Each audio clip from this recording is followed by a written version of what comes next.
Hi everyone, and welcome to the next episode of Zonal's Byte-Sized Tech Tour. My name is Joel Wilson and I am Technical Sales Manager, and today I'm joined by Kim, who's part of our product team.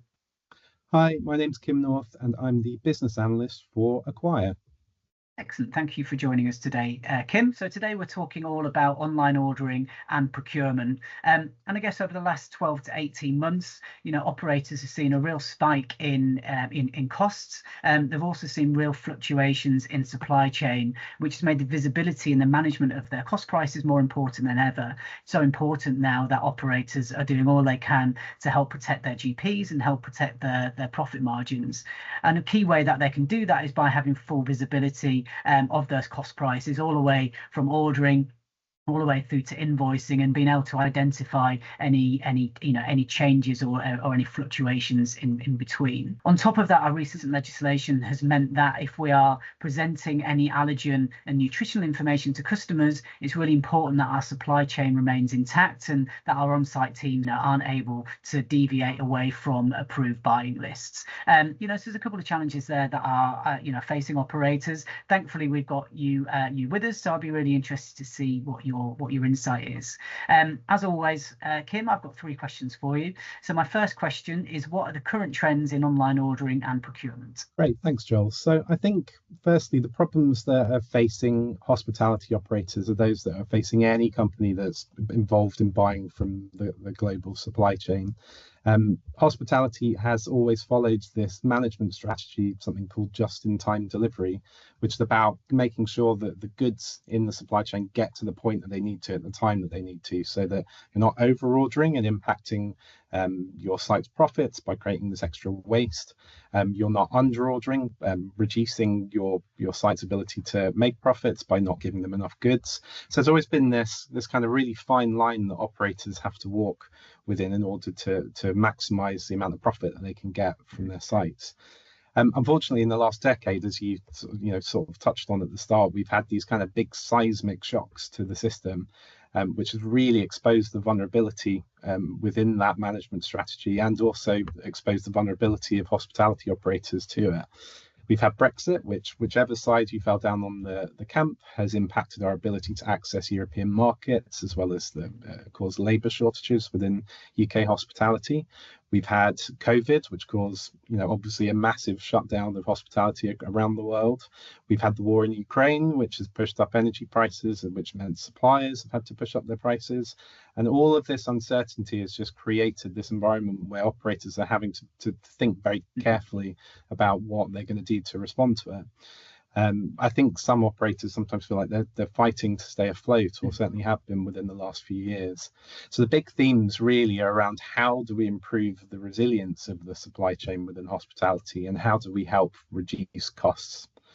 And as a result, the big trend, and continues to be the big trend, is around the digital transformation of the supply chain, giving customers the tools that they need to get that visibility of what's happening within the supply chain and react quicker when problems arise, and also the ability to kind of plan ahead and mitigate against those risks when they happen. So some interesting themes there. So my second question is, how does Acquire help with this?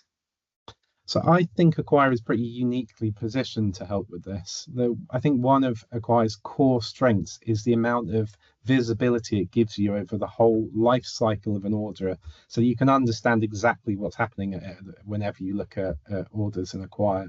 If you're an operator, you don't have to chase your sites to see have they placed an order, because you can see it. You don't have to chase suppliers to see have they dispatched an order, because all of that's kind of displayed very, very clearly within the product. Also, if you're a site manager and you need to know what deliveries you've got coming up, we present that information very, very clearly. So we're good at, I think, really good at giving the critical information that operators need to be able to make those decisions when orders are happening. We've also got a really evolved invoice reconciliation functionality. So we do 3-way matching between the purchase order, the delivery, and the invoice, which very quickly identifies when these variances and costs arise and gives you the information to be able to respond to it. We were fully integrated with several large suppliers, which just, again, helps the seamless process of orders, purchase orders and invoices through Acquire. Our product catalogs are integrated with the rest of the Zonal ecosystem. So if you need to make changes to products, it's very quickly reflected in all within Acquire, which is very helpful for when you do need to make those changes. We've got email alerts as well. So at the time that an action happens, you can be notified. And if there's something you need to do about it, then you're alerted immediately when something requires your attention.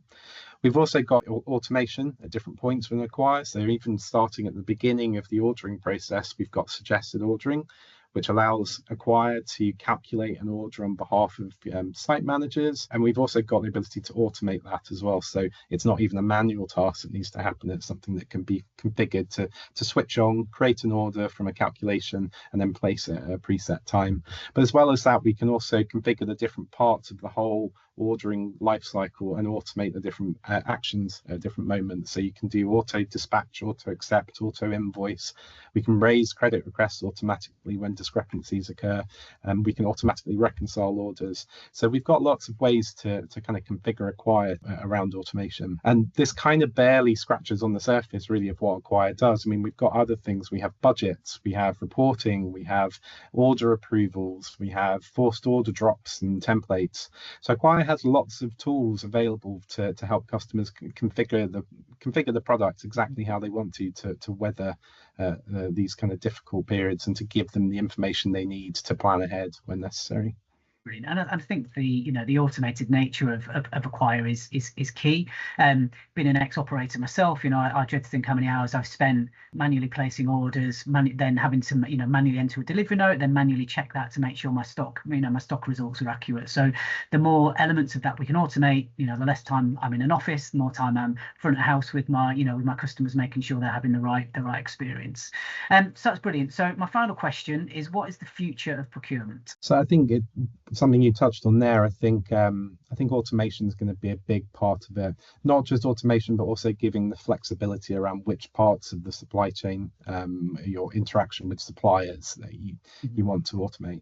But there's also lots of emerging technologies. I mean, everyone's aware of AI. It's the big thing at the moment. AI has existed in some industries for a little while. So I think supply chain is starting to think of ways that it can use AI forecasting for demand and figure out what demand dynamically. There's also generative AI, which I'm sure, I think the long-term financial viability of it as a technology still needs to be proven, but I'm sure there are clever ways that it can be integrated into the supply chain at different moments.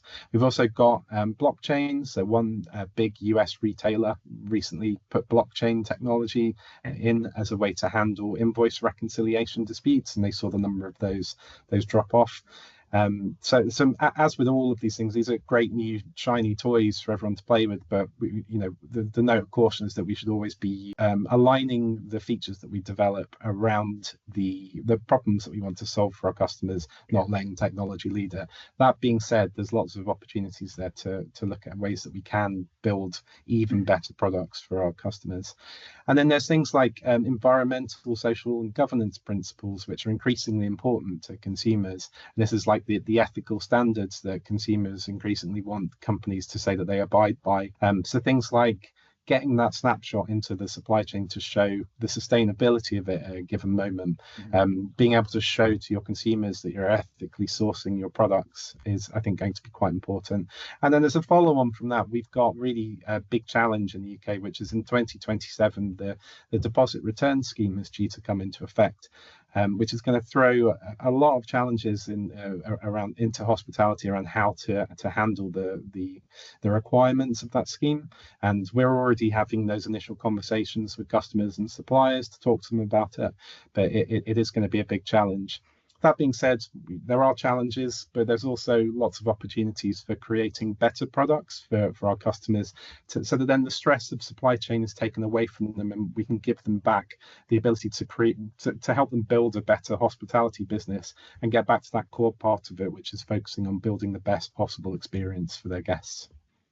So, as you said, lots of challenges on the horizon, but it sounds like we're in a really good place to be able to tackle those. Yeah.